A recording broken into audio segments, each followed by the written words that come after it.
The Idyll of Pahalgam, a jewel nestled in the Himalayas, was shattered on April 22, 2025. A bomb ripped through the bustling marketplace, leaving behind a scene of unimaginable carnage. Bodies lay strewn amidst the debris, the air thick with the stench of blood and gunpowder. The death toll, 26 innocent souls, their lives extinguished in a flash of violence. India reeled, the collective grief palpable. Fingers pointed westward towards Pakistan. India's accusations were swift and sharp. The attack bore the hallmarks of Pakistan-based terrorists, they claimed. The spectre of violence, a familiar ghost in the troubled history of the two nations, had returned to haunt them. The attack on Pahalgam was not just an assault on its people. It was an assault on the fragile fabric of peace, a grim prelude to the chaos that was to follow.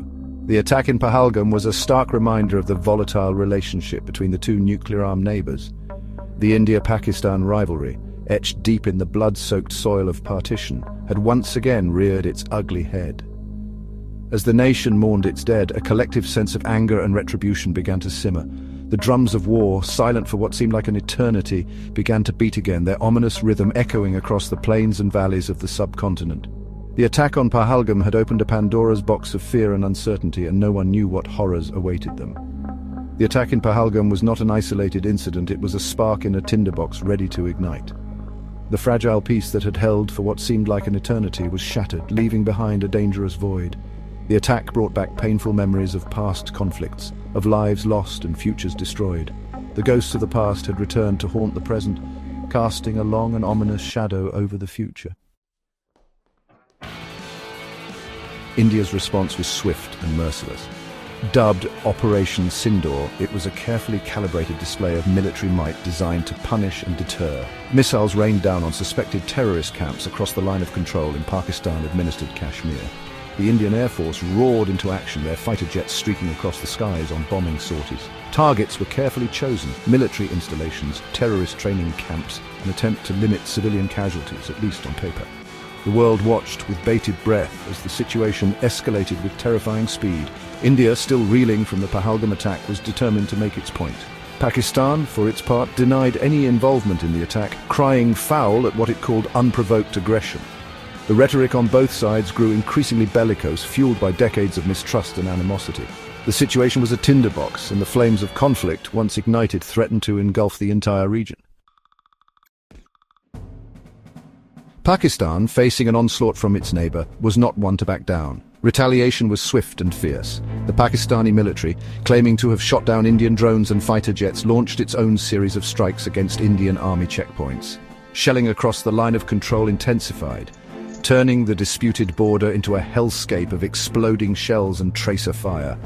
The casualty count on both sides began to rise, a grim testament to the escalating violence.